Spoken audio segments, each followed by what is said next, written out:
সালাম আলাইকুম, আশা করি সবাই ভালো আছেন। আমি আপনাদেরকে একটা গাড়ি দেখাই, যে গাড়িটা হচ্ছে উলিংয়ের আন্ডারে, উলিং বিঙ্গো প্লাস। সো এটা আমি কম্পেয়ার করবো আপনার বিওয়াইডি ইউএন আপ, যেটা হচ্ছে বিওয়াইডি সব থেকে কম দামি ইলেকট্রিক এসইউভি, ওটার সঙ্গে। এবং আমি কেন এটাকে প্রিফার করি বা হচ্ছে বিওয়াইডি ইউএন আপটাকে কেন প্রিফার করতেছি না ওই টাকার মধ্যে, তো সেগুলো সব হচ্ছে আপনাদের এক্সপ্লেইন করবো। প্রথমে আমি চাবিটা দেখাই। চাবিটা এখানে দেখতে পাচ্ছেন, পিছনের দিকে ওদের লোগোটা আছে, লক আনলক আর ট্রাঙ্ক ওপেন। সো এটা হচ্ছে লক, এটা দিয়ে হচ্ছে আনলক, আর এটা প্রেস করলে আপনাদের ট্রাঙ্কটা ওপেন হবে। যাই হোক, এই গাড়িতে দুইটা ব্যাটারি ব্যাক পাবেন, একটা হচ্ছে 37 কিলোওয়াট আর একটা হচ্ছে 50 কিলোওয়াট। আপনারা যদি 37 কিলোওয়াটটা চুজ করেন তাহলে চালাতে পারবেন 401 কিলোমিটার, আর যদি 50 কিলোওয়াটটা চুজ করেন তাহলে চালাতে পারবেন আপনার 510 কিলোমিটার। এখানে কিন্তু টুইস্টটা হচ্ছে কোথায়, যে বিওয়াইডি ইউএন আপ যেটা, ওটা আপনারা হয় 300 নাহলে 400 কিলোমিটার চালাতে পারবেন, বাট এটা হচ্ছে 400 অথবা 510 কিলোমিটার। সিএলটিসি রেঞ্জ কিন্তু বেশি হচ্ছে ওটার থেকে, প্রাইস রেঞ্জও আবার ওটার থেকে কম। এখন এখানে আরেকটা জিনিস আছে, যে উলিং অথবা হচ্ছে বিওয়াইডি, এটা ব্র্যান্ড ভ্যালু কি সেম? ব্র্যান্ড ভ্যালু বিওয়াইডির একটু বেশি, তারপরেও আমি টু বি অনেস্ট আমি বলি যে উলিং বিওয়াইডি এগুলো একই ইয়েতে ছিল। বিওয়াইডি এখন অনেক বড় কোম্পানি হয়ে গেছে, বা বিওয়াইডির আপনার এখন সেলিং রেট অনেক হাই, ওদের গাড়ির কোয়ালিটি এখন আরেকটু হাই করছে। কিন্তু উলিং বিঙ্গোটা এটা কিন্তু মানে আপনার ওই ইগনোর করার মতো গাড়ি না, এটা কিন্তু বেশ ভালো কোয়ালিটির গাড়ি।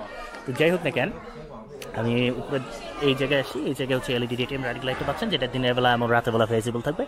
LED headlight, LED high beam, low beam সবই পাবেন।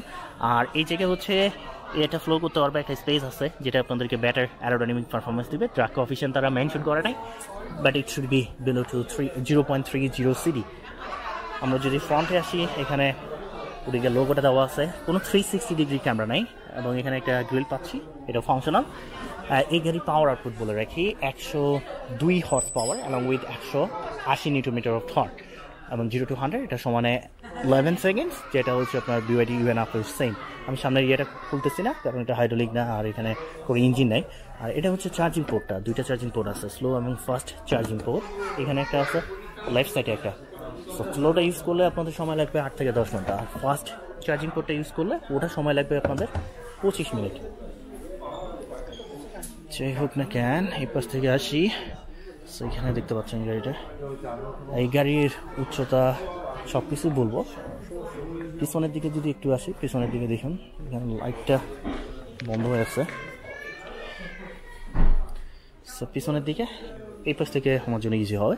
উচ্চতা হচ্ছে আপনার 1.6 মিটার, লেন্থ হবে 4.0 মিটার, যেটা হচ্ছে আপনার বিওয়াইডি ইউএন আপের থেকে একটু ছোট। বিওয়াইডি ইউএন আপটা হচ্ছে 4.3, এটা হচ্ছে 4.0। আর হুইল বেস হচ্ছে 2.6 মিটার। ফ্রন্ট হুইল ডিস্টেন্স অর্থাৎ সামনে দুটো জায়গার দূরত্ব হবে 1.7 মিটার, রিয়ার হুইল ডিস্টেন্স আপনার 1.7 মিটার। গ্রাউন্ড ক্লিয়ারেন্সটা দেখাই। গ্রাউন্ড ক্লিয়ারেন্স অনেক ইম্পর্টেন্ট আমাদের জন্য, 20 সেন্টিমিটার। এটা বিওডি ইউএন আপের সমতুল্য গ্রাউন্ড ক্লিয়ারেন্স আছে। ইয়ার সাসপেনশন থাকার কোনো প্রশ্নই আসে না। আর এখানে দেখুন 15 inch wheels with green max tyre পাচ্ছি। টায়ারের সাইজ হবে 185/60 R15। তো হুইলস আপটা দেখতে পাচ্ছেন, এখানে তারা উলিংয়ের আপনার ব্রেক ইউজ করতেছে। তো যাই হোক, আমরা ইন্টেরিয়রের মধ্যে যাই। ইন্টেরিয়রে যদি আসি, এখানে প্রপার ডোর হ্যান্ডেল না, বেসিক ডোর হ্যান্ডেল পাচ্ছি আমরা, এটাই বেটার। এবং ইন্টেরিয়রটা দেখুন অসাধারণ।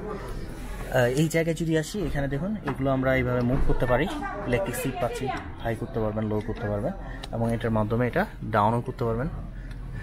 সো ভিতরের দিকে যদি বসি, সেক্ষেত্রে গাড়িতে কি নাই, এসি থেকে শুরু করে সব কিছুই আছে। এবং এখানে দেখুন আমার জন্য ভালো স্পেস। সো এখানে লেদারের স্টিয়ারিং হুইলস পাচ্ছি, leather type steering wheels which is power adjustable. So এখানে একটা হুক দেওয়া আছে, এটার মাধ্যমে আপনারা অ্যাডজাস্ট করে নিতে পারেন।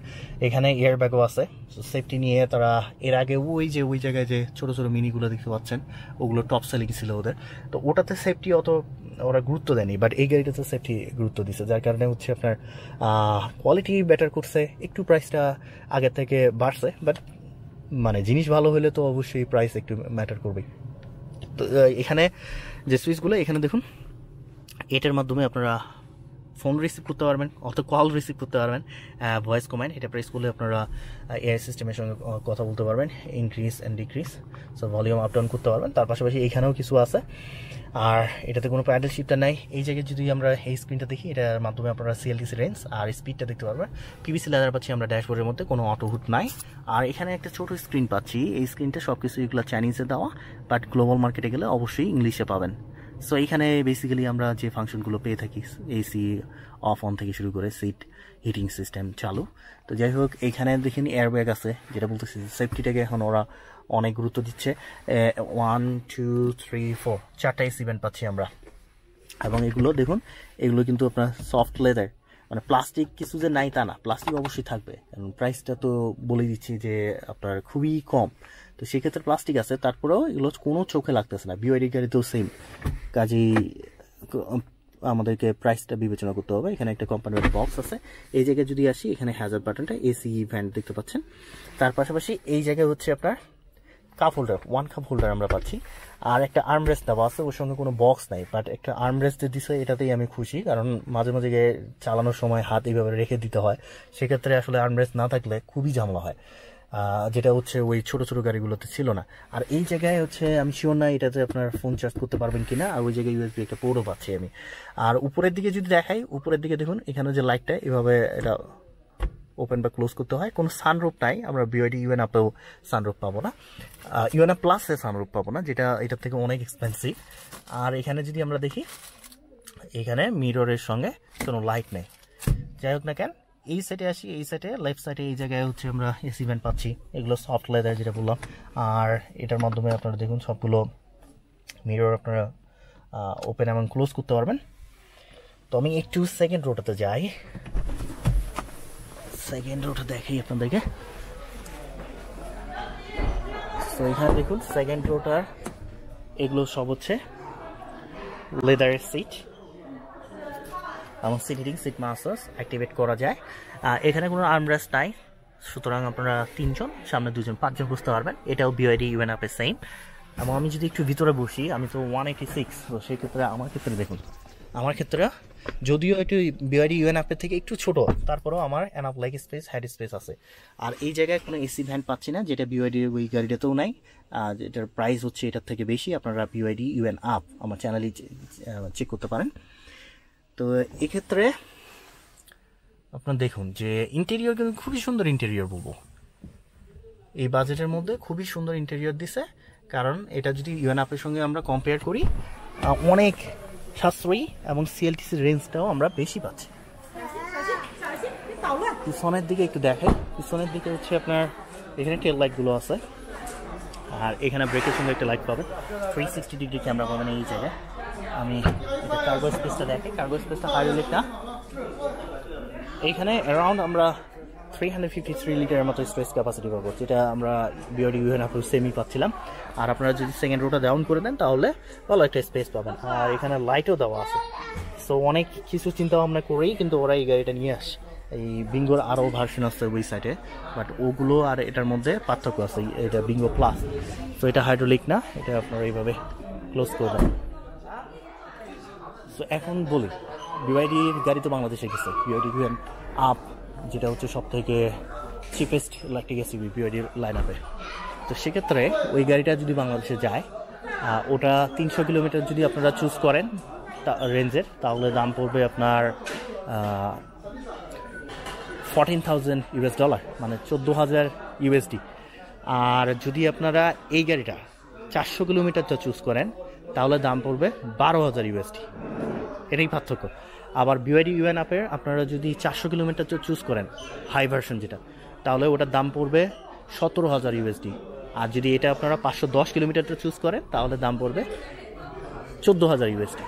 সো $14,000 যদি আমি ধরি, তাহলে 510, কোথায় 510, কোথায় 400, 110 কিলোমিটার আমি বেশি চালাতে পারতেছি। এখন যেটা প্রশ্ন হচ্ছে যে উলিং এবং বিওয়াইডি, এটা কি brand value same? Brand value অবশ্যই সেম হওয়ার কথা নয়, কারণ আমরা যদি এখন বিওয়াইডি এখন টেসলার সঙ্গে বিট করে, এবং বিওয়াইডি এখনও ওয়ার্ল্ড ওয়াইড হচ্ছে পপুলারিটি অনেক, সেই তুলনায় উলিংয়ের পপুলারিটি কম। তারপরেও যারা এই গাড়িগুলো সম্পর্কে জানে, বিওয়াইডি বা হচ্ছে উলিং বলে ব্র্যান্ড সম্পর্কে জানে, তারা হচ্ছে গাড়ি সম্পর্কে যারা বুঝে, আমি বলবো যে তারা ডেফিনেটলি এই উলিং বিঙ্গো প্লাসে যাবে। কারণ 510 কিলোমিটার আমি চালাতে পারবো। ব্র্যান্ড ভ্যালু যেটাই হোক না কেন, চাইনিজ মার্কেটে আমি এটা বেচতে গেলেও 6 টাকা পাবো, ওই বিওয়াইডি আপনার ওই ইউএন আপ বেচতে গেলেও একই অবস্থা হবে। কারণ সেলিং মানে রিসেল ভ্যালু এটা খুব একটা ওরকম পাওয়া যাবে না এই গাড়িগুলোতে। তো সেই ক্ষেত্রে আমি মনে করি যে আপনার 14,000 USD দিয়ে যদি আমি এই গাড়িটা চাইনিজ মার্কেটে কিনি, 510 কিলোমিটার চালাতে পারি, তো সেটা বিওয়াইডি ইউএন আপের থেকে অবশ্যই বেটার। এবং বাংলাদেশের প্রাইস বলি, বাংলাদেশের প্রাইস হচ্ছে এই গাড়িটা পার্টিকুলার আমি যেটা দেখাচ্ছি সেটা হচ্ছে 14 লক্ষ টাকা। 14 লক্ষ টাকায় আপনারা চালাতে পারবেন 510 কিলোমিটার। তো 14 লক্ষ টাকা যদি হয় তাহলে বাংলাদেশে গেলে এখন কত হবে? বাংলাদেশে গেলে ধরেন যে 14 দুগুণ 28 লক্ষ টাকা বা 30 লাখ টাকার মধ্যে হইলে একটা গুড চয়েস হইতে পারে। অনেকেই জিজ্ঞেস করেন এটা রাইট হ্যান্ড ড্রাইভ আছে কিনা, অবশ্যই আছে রাইট হ্যান্ড ড্রাইভ, এবং উলিং এখন ওয়ার্ল্ড ওয়াইড গ্লোবালি তারা অবশ্যই গাড়ি দিচ্ছে। এবং আমি বারবারই বলি যে অফিসিয়ালি যাওয়া দরকার আর কি। অফিসিয়ালি যদি বাংলাদেশে যাইতো তাহলে আমরা যদি ধরেন যে 25 লাখ থেকে 30 লাখ টাকার মধ্যে বা 25 লাখ টাকার মধ্যে গাড়িটা পেতাম তাহলে খুবই ভালো হইতো। বাট আপনার এখন যে সিচুয়েশন, যে পরিমাণ ট্যাক্স, আবার হচ্ছে যেই নিয়ে যাক না কেন সে প্রফিটের যে চিন্তা ভাবনা করতেছে সেটা যদি কম্পেয়ার করেন তাহলে খুবই এক্সপেন্সিভ হয়ে যায় গাড়িগুলো। যাই হোক, ওদের আরও কিট ভেহিকেলগুলো আছে এবং এটার সর্বোচ্চ স্পিড হচ্ছে 160 বা 150 কিলোমিটার পার আওয়ার। 0 to 100 তো বললামই 11 সেকেন্ড। আর বাংলাদেশে গেলে 25 to 30 লাখ হতে পারে, 510 কিলোমিটার চালাতে পারবেন। তো বিওয়াইডি এখন সিল যদি আপনারা চালান 550 কিলোমিটার 1 কোটি টাকায়, তাহলে এই গাড়িটা 510 কিলোমিটার আপনার কেন না কি বলে 30 লাখ টাকায়, তো অনেক ভালো হয় না? তো যাই হোক, এখন আপাতত এটা বাংলাদেশে যাবে কি না, বাট যাওয়ার অনেক সুযোগ আছে। কারণ উলিংয়ের গাড়ি হচ্ছে বেশ ভালো, অনেক কম দামি। তো সেক্ষেত্রে যেহেতু রাইট হ্যান্ড ড্রাইভও আছে, সেক্ষেত্রে হয়তো বা বাংলাদেশে ওরকমভাবে কেউ যদি নিয়ে যেতে চায় বা অফিসিয়ালি যদি যাওয়ার প্ল্যান থাকে তাহলে যেতে পারে, অবশ্যই যাবে এই গাড়িগুলো। যাই হোক, ভালো থাকবেন, সুস্থ থাকবেন। আমি চেষ্টা করবো আরও নতুন নতুন গাড়ি সম্পর্কে আপনাদের জানানো। তো আজকে এখানে শেষ করলাম।